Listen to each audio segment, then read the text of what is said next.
my great pleasure to introduce our speaker today, John Wilson. He's a good friend and family member and mentor and teacher to many. He's been a member of the Fellowship of the Inner Light for most of my adult life. We go back just a few years, right, John? Just a few. We're still pretty young.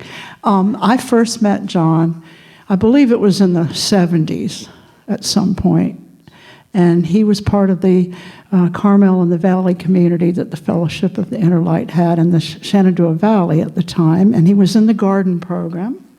And he studied with Alan Chadwick. He studied French intensive biodynamic organic gardening. And he's been doing organic gardening, composting, and teaching others how to do it for many, many, many years. And it's a true gift he has and a true calling that he's so beautifully giving to everybody. And John has many other attributes as well. We won't discuss all of them today.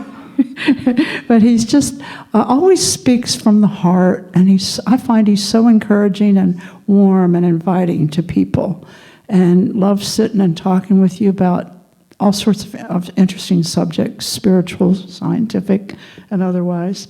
What a lot of people don't know is when we first had this building, we had a short roof here. We had a hallway that came in from that door, and another door to come in here, and a platform up here where we had the altar. And some of us have been around a while remember that.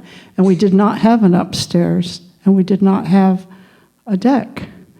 Well, he had something to do with that, with his vision, his abilities, and his work, and with the people he worked with. And so we wouldn't have this without John Wilson. And there's a plaque over the door over there where we just about knighted you, I think, which was only fitting, and we called him Master Temple Builder. And you look at it on your way out. It's right over the door to the deck, and it has his name, 1991. It was that far back. But time is a strange creature, isn't it? Including changing our clocks, right? So, but we're all here now, in this time and in this space, to embrace John and celebrate life and hear what he has to say. So come on up, John. Let's give him a warm welcome. No, I brought a beer because it's got a title on it. Oh, what does it say? A Mighty Dream. And let me get situated. Got to move this leg around. Yeah, there's some younger people, and I started a new business of composting. And we took our first big shipment of food scraps this weekend from the conference called A Mighty Dream. And they made this beer for that purpose, and I thought it was a great symbol for us. They made a beer called A Mighty Dream, and part of my talk is about dreams as well as symbols. So there you have it. We have a mighty dream to compost all food waste in Virginia Beach. And talking about symbols today, do I remind you anyone the way I look? You look like John Wilson. Abe Lincoln. Honest Abe. I'll be honest today. See, that's a symbol. Abraham Lincoln. But before I start, I want to get our lexicon right and tell you, you need to know what a cow is called after. Sorry, I'm going to laugh. What a cow is called after it's had a baby. Decaffeinated.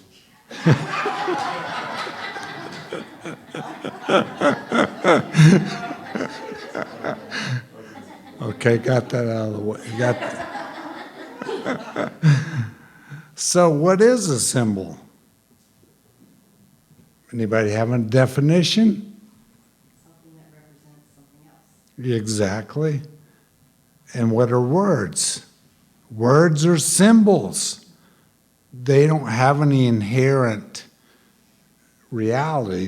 They're symbols of something else, always.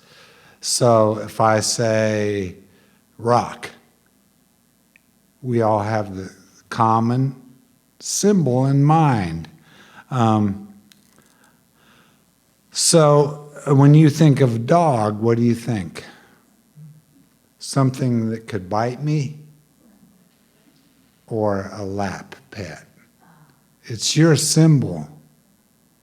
So our symbols are personal. I mean, even astrology is symbolism. Little marks on a paper that signify some kind of energy.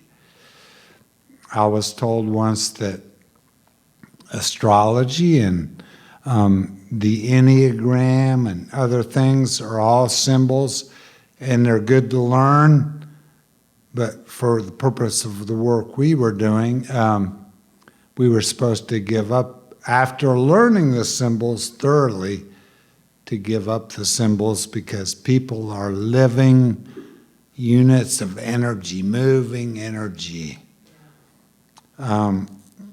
So, what is a lemming? What's a lemming mean? It means an animal that jumps off a cliff because its compatriots are jumping off a cliff. So, we don't like that one.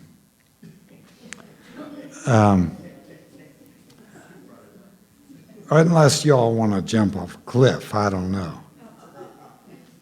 Maybe it'd be time to learn to fly.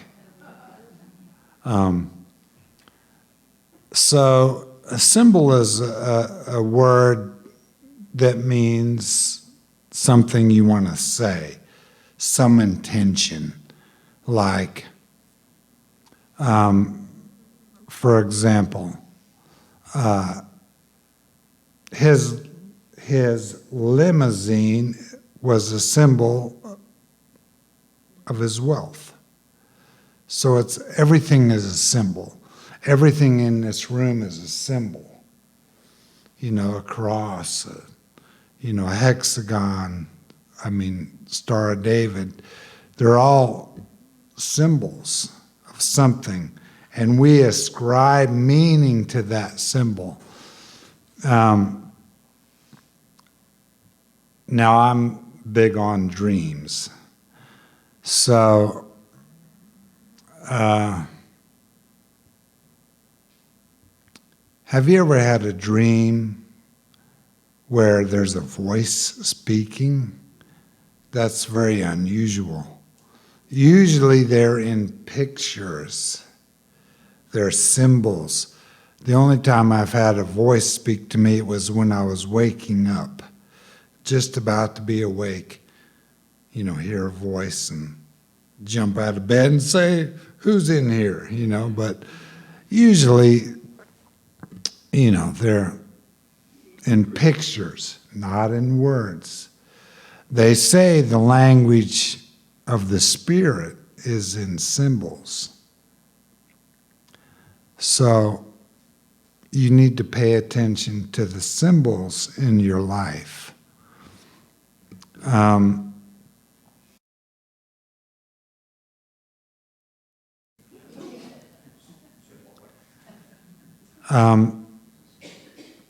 Because they're in pictures, it makes them sometimes hard to understand, mysterious, a puzzle to be solved. Some even say a letter from God to be opened.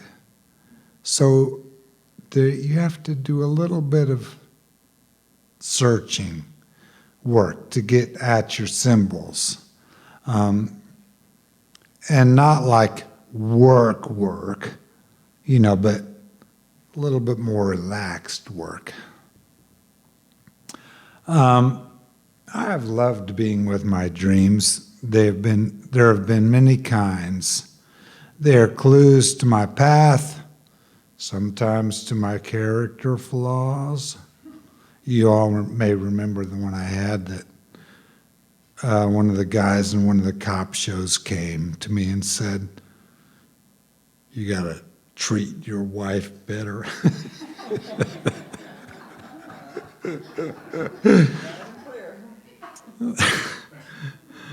So there are things sometimes to avoid, sometimes to go towards, but they are a mystery to be solved. And they often speak of just possibilities or influences also. Like sometimes, importance of important things speak just to influences. When I started writing the columns that I write for the Princess Anne Independent News, that wasn't my plan.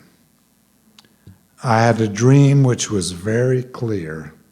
I was at a cafe with Kathleen, outside at a little table, and a woman was heading up the steps in the dream. She looked over and said, "You have to start writing." And, in the dream, I didn't think anything of it, but then she got into the building, stuck her head out the window above us, and pointed her finger at me and said, "Don't forget, start writing." That's kind of clear. But what followed was the editor of my paper came to me 2 weeks later and asked me to start writing for the column. What was I supposed to do? I tried to get out of it, but the woman from my dream was dancing in my head. Finally, 5 years later, and I have a book. So all that started late in life, and a dream can guide you out of your old, worn-out habits, if you pay attention to them. Sometimes you might need to, find some technique to remember a dream if you're not a natural dreamer. Some even say you can interpret the events of your life like a dream. Like, who are you with? What are you doing? Stop and think about it as a symbol. What's this event symbolizing? For example, before I had the stroke, I put a little dent in the bumper of my truck on the right side. Now, some people say that the vehicle is a symbol of our bodies. If I had been thinking symbolically, well, I would have paid a little more attention to my health. Now I have a dent in my body on the right side, right where the bumper is, on my truck. So what I'm saying is our dreams are symbols that we can benefit from. There are different kinds of dreams, and you are sometimes transported to other dimensions. And if you pay attention, you can begin to discern whether it's a really spiritual dream or something from your subconscious. Even those dreams which are very spiritual are symbolic. And these are, for me anyway, less frequent, but they happen. And I can kind of tell the difference now. They remind me of a bigger reality which exists. And I'd like for Lloyd to share a reading. that I got out of some readings called the Morse readings.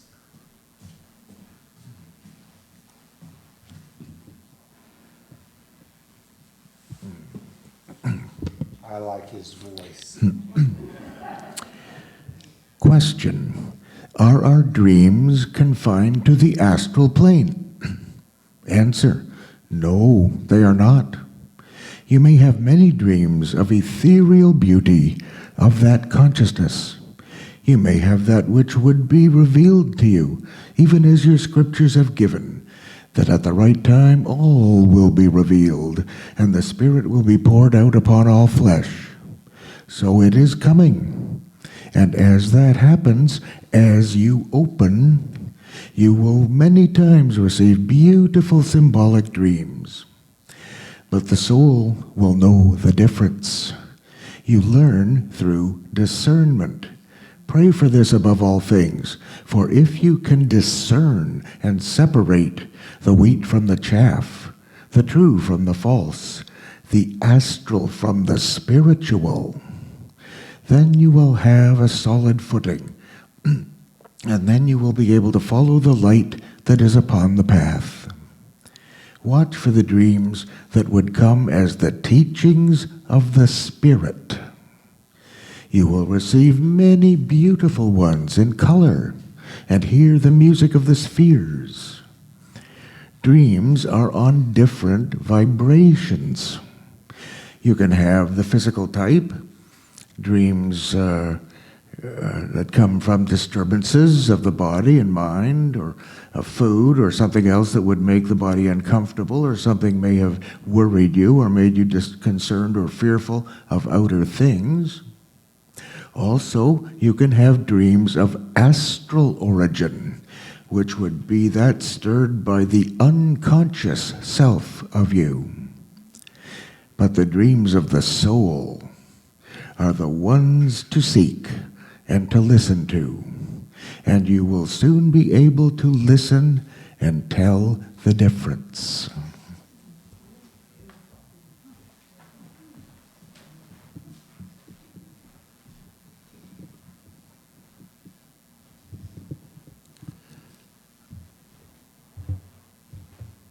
Okay, it's time for a sip of beer. No, I'm kidding. No, I'm kidding. I was trying to get him to laugh.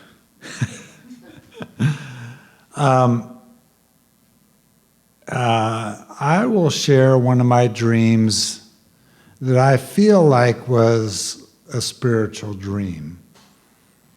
At the very least, it speaks to a vision I have of how life could be. Some of the symbols in this dream you may have a feeling for. So in my dream, I'm riding a bicycle along the beach. Now for me, that's another symbol, right from the start. I love riding a bicycle.